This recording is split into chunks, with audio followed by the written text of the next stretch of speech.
All right, thank you so much for staying with us. The program is still Business Rendezvous, of course, reaching you live from Benin City, South Nigeria. Well, ahead of the MPC meeting of the CBN next week, that's the Monetary Policy Committee meeting of the CBN, there are indications that the Apex Bank is planning on another rate hike, interest rate hike, by the way. And, well, experts are also saying Nigeria already has the highest interest rates in the world, among the highest in the world. And they are saying that will really portend a major negativity for the banking sector. I've got Mr. Austin Adigwe is an economic analyst. He's a close watcher of the system. It will help us to have a better understanding. If going by what we saw, is anything to actually hold on to, what that really portend to the banking sector. Good morning, Mr. Austin.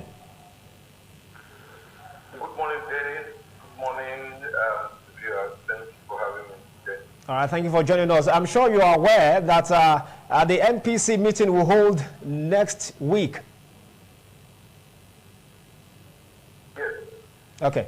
So going by the reports coming through that maybe one of the decisions that the Apex Bank is looking at is, of course, another interest rate hike. I don't know what you make of that. Well, that would be very unfortunate. You know, right from when this whole trajectory of raising interest rates to match cost push inflation began in May, I had always said, and I still maintain, that the wrong move. It has always been a wrong move, except for the purposes of making government securities more attractive so that we can continue to borrow. But for economic reasons, it's the wrong move. So you're saying there should be no reason whatsoever for the CBN to go on that path? Yes.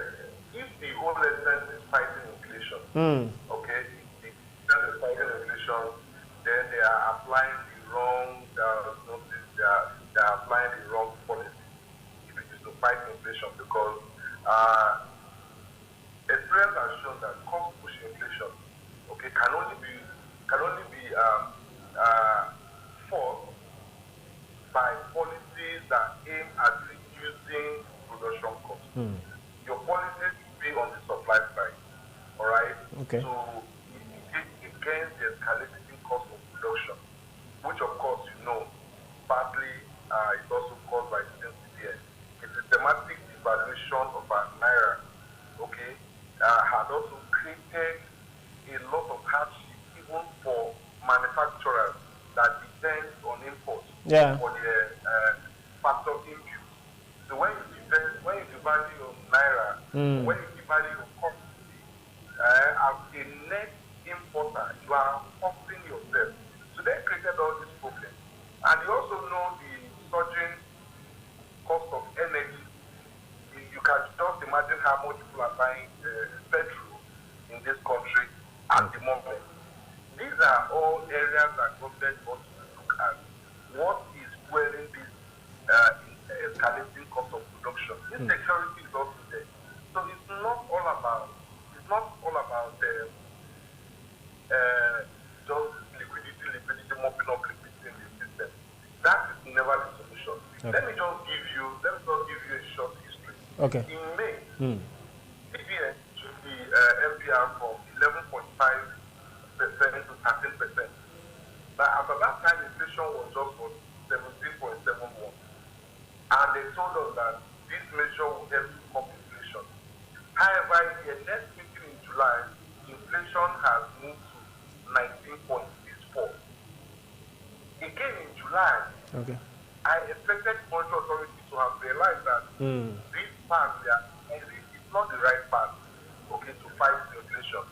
Again, MPR was moved from 13 to 14%, and by the next meeting in September, inflation has adjusted to 20.77.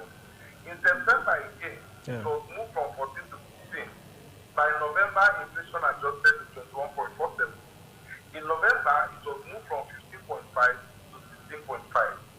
are just behaving like obscure people that don't even know that policies are meant to achieve certain macroeconomic objectives. And even if we have gone wrong and we are seeing that this policy is not working, we should make a U-turn. But let me quickly tell you something. CBN is deliberate about what they are doing. Nigerians should know that they are not fighting inflation. What they are trying to do is to make government securities more attractive so that Nigerians can buy into it. Treasury bills. You can imagine what Treasury bills is doing now. The rate. It makes it more attractive to invest in government securities than even invest in manufacturing. And why is that so? In November, just November 2020, remember that Fitch rating downgraded Nigeria from B to B minus.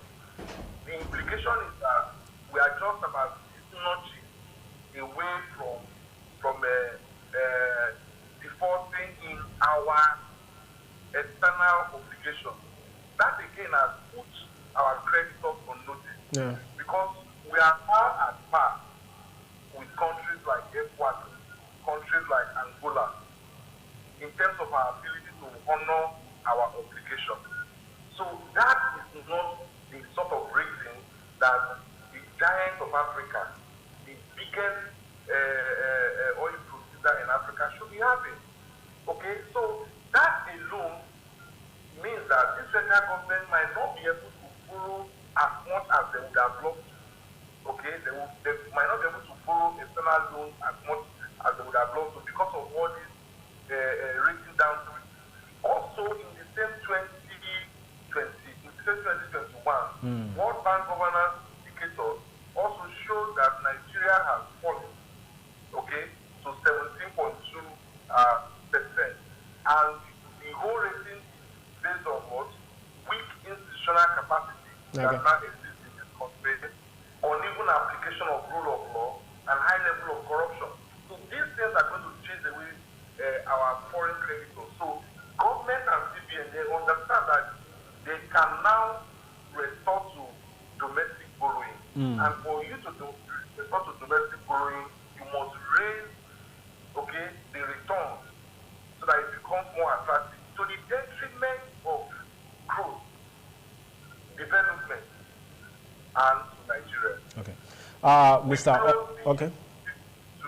We closed the year 2022 with misery index of 62.4%. Yeah. Misery index, the level of hardship that people, the level of economic hardship that people feel. In 2015, it was 15%, but we closed 2022 on 62.4%. It's a sorry situation. Okay. Mr. Austin, quickly, I mean, in December 2022, we saw a little reversal in the inflation figures from 21.74% to 21.34%. All right. So, if you are a member, of the MPC, what would you rather recommend? I mean, going by the little slide in the inflation figure that we saw for December 2022. Yes, inflation is up by just less than a percent. Okay, is more enough incentive for us to continuously increase cost of production by increasing cost of credit. Because what we are saying, these things are simple. We are facing inflation. All right. For example, food inflation. It's not because of it. Nigerians must eat. But what are the major drivers of food inflation in Nigeria? Insecurity is there. Multiple taxation on the road is also a factor that government can also look at again. If you see all these people bringing in food items from different locations, okay, to probably Lagos and Abuja and so on and so forth, you find different layers of groups attacking these vehicles, collecting money, collecting fines that we don't even know where to place them. At the end of the day, these items get to the market and all these costs be factored into it. Is it liquidity that is driving this thing up? The answer is no. Now, to talk about even liquidity, yes, we won't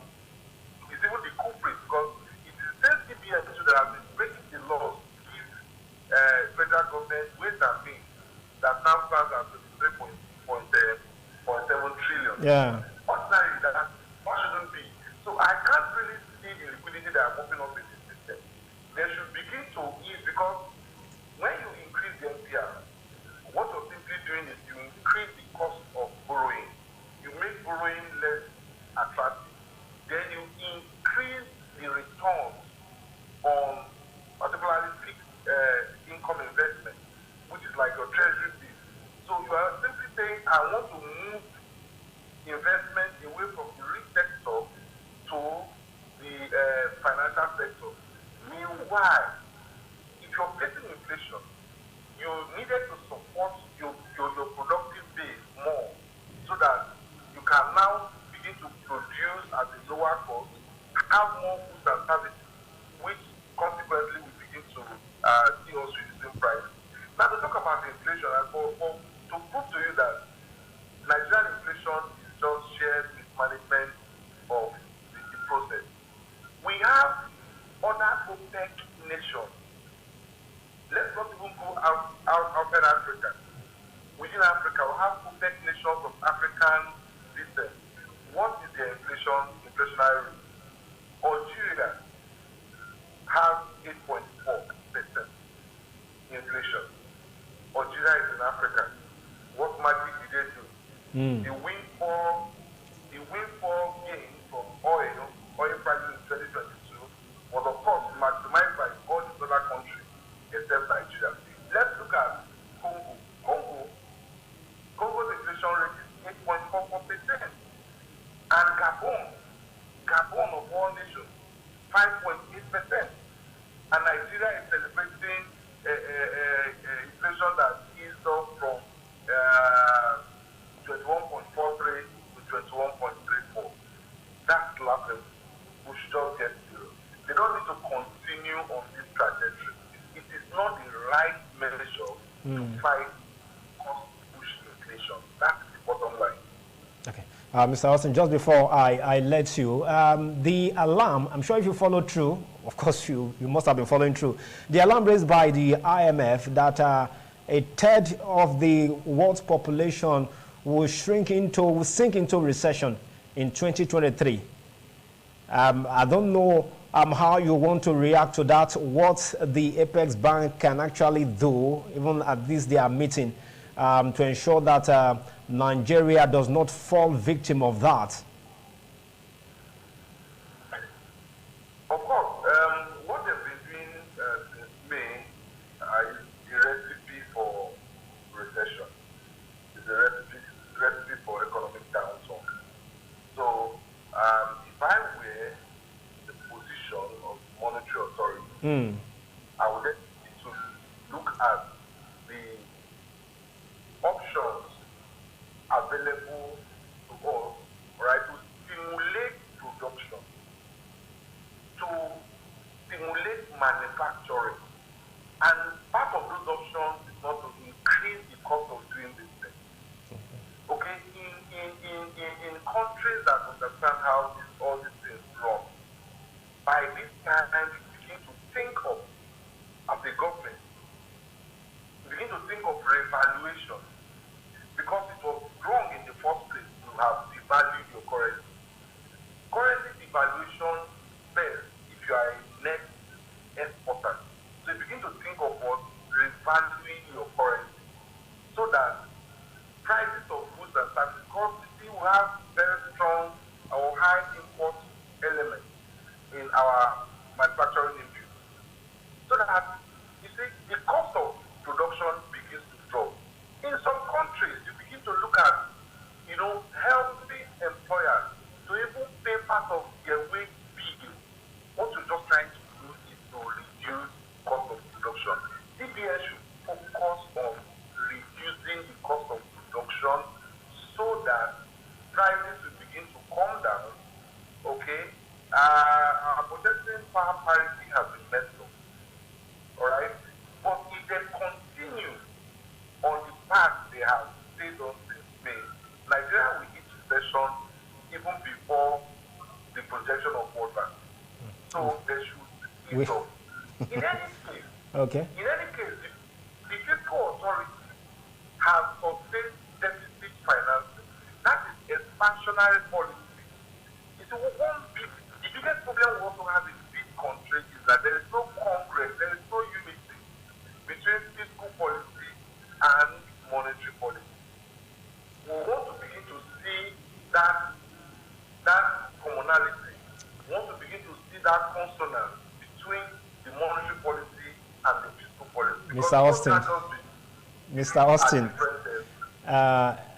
time will not permit us to continue this discussion, but definitely I want you to join us again. We want to have a conclusion to this particular discussion, because there are a lot of thoughts, there are a lot of experts' thoughts on whether the CBN should retain, whether they should retain the current interest rates, or if they lower it, it will also have a negativity, especially for investors. So we'll look at all of that, but time will not permit us, Mr. Austin Aduge. Thank you for coming through this morning on the show.